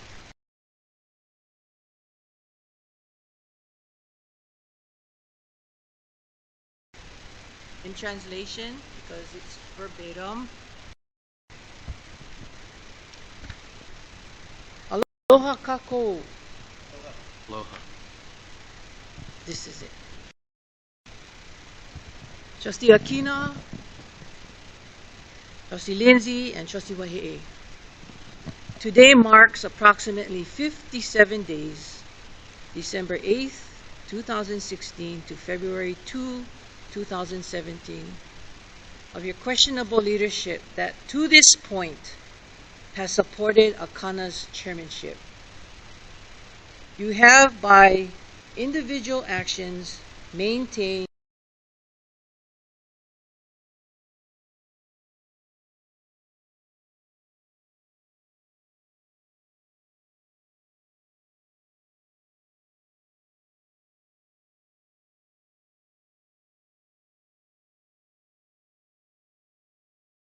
of duty, unquote.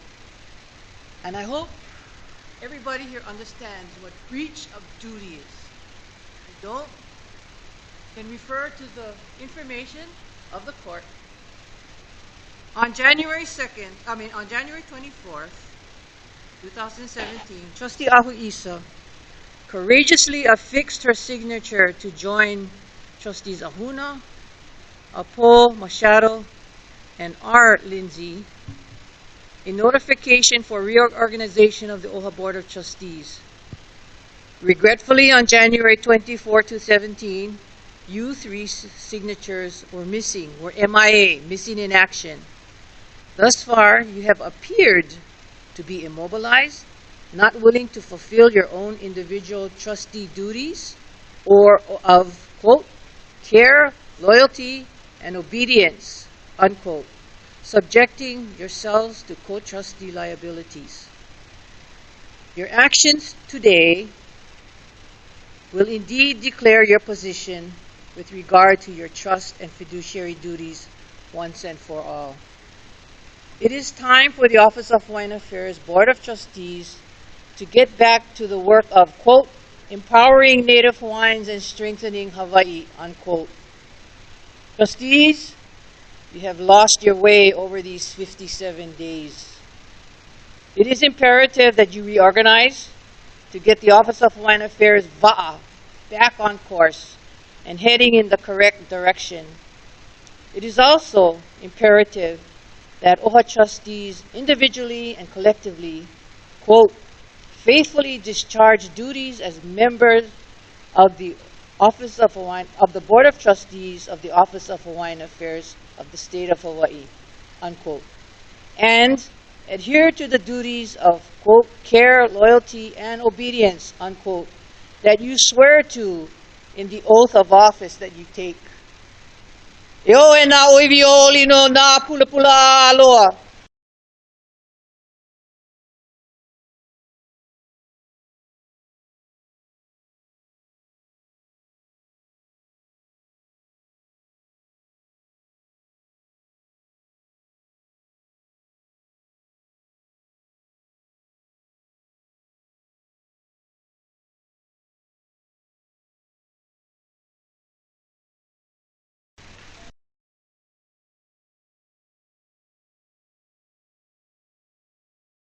Whatever you throw on the board. Nothing has changed. Evidently, you don't know that you lost your election, but you keep coming.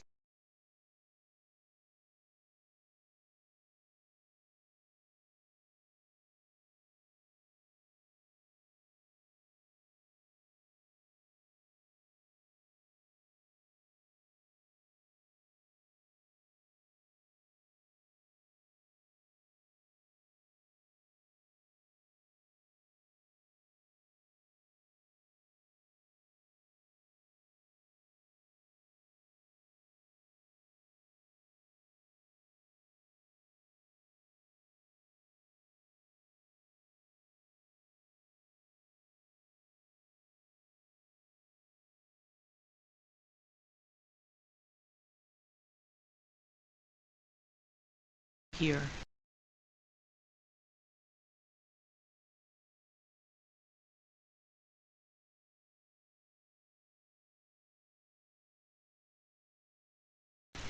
Last night I had a dream, and in the dream I dreamt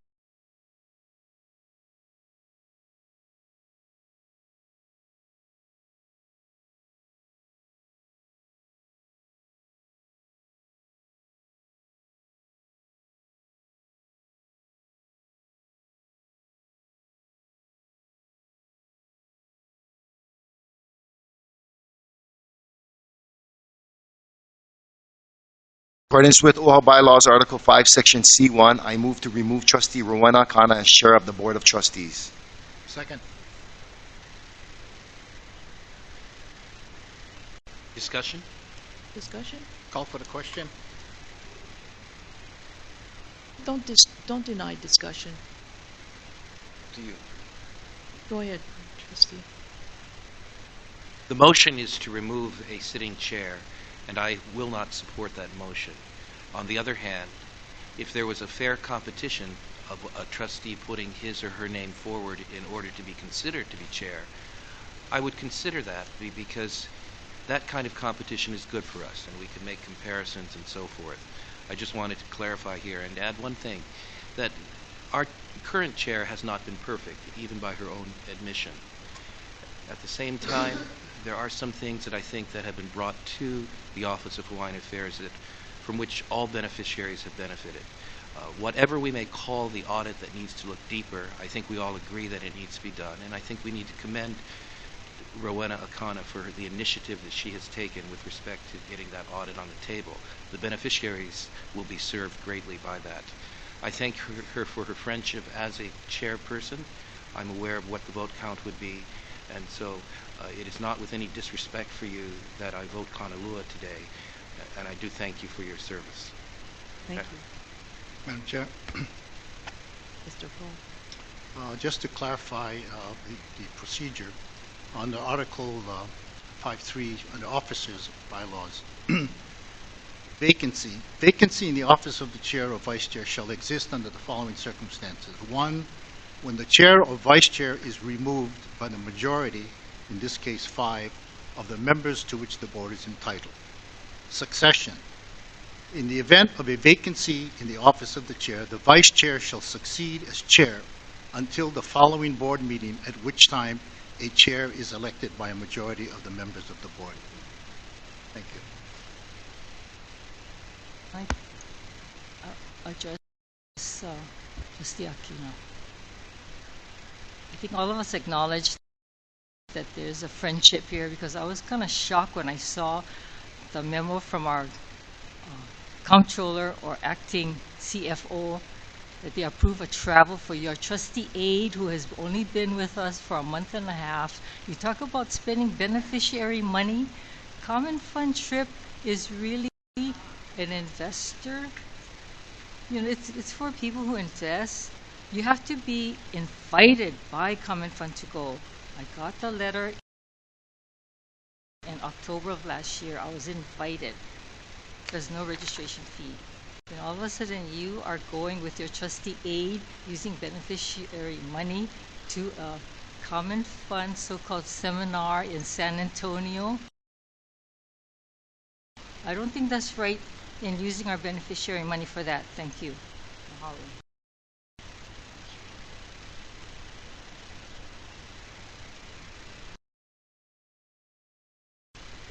Further discussion? Call for the question. Call for the question.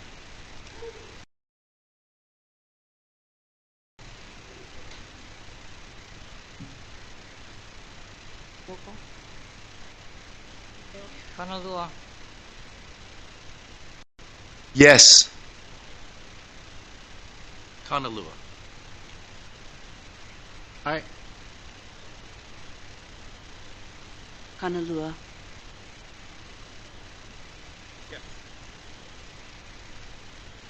Of course. Abstain.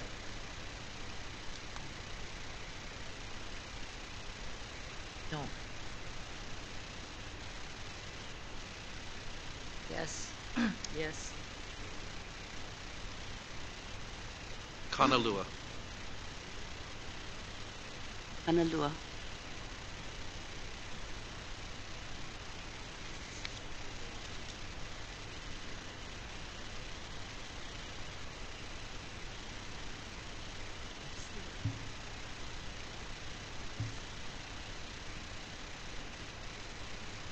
Okay, the vice chair succeeds to the chair.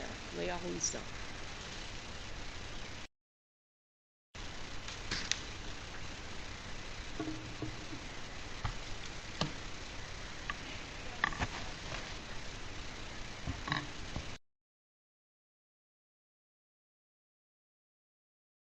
Trustee Ahuisa, you have the chair. We can have Yep. Yeah. Trustee Asui. well, we have announcements. Yes. So, anybody else have announced? That was first. Does anybody have any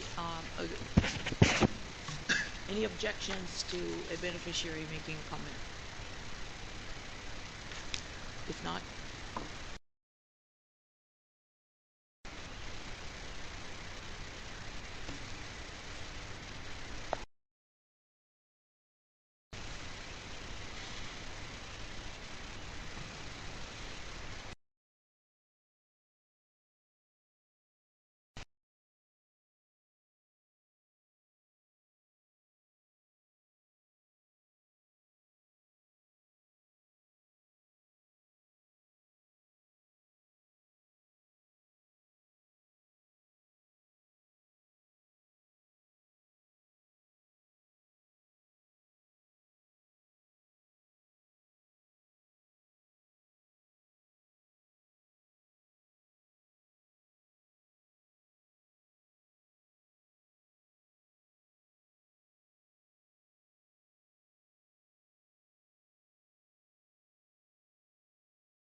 You're praying just the Spirit of the Lord will be with you guys and just giving you guys sound judgment to make that.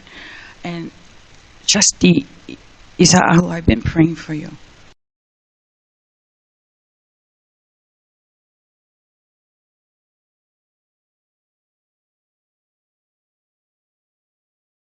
It straight. I'm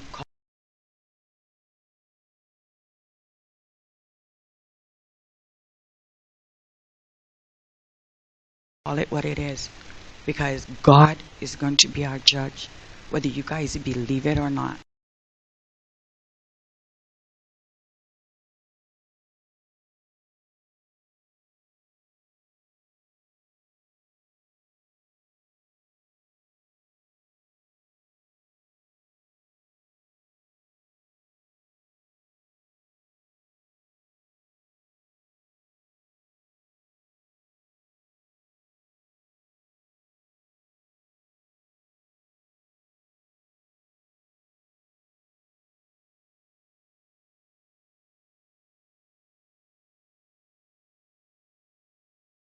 Beneficiaries.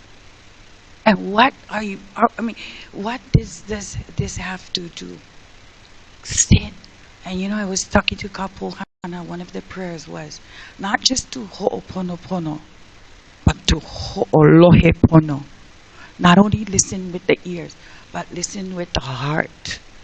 So whether you folks vote in or out or in, the main thing is, can you folks leave here saying, okay, I made a sound judgment and I'm okay that Trustee Rowena, okay, the next person is going to be able to fulfill that and not have a grudge after today is pow, finish. It has to end. That you guys will have peace with one another so that we can see, everybody else can see the leadership. And we're not going to put you, I'm not putting you guys on the table, but I am going to call what I see. And I'm just very thankful that you folks did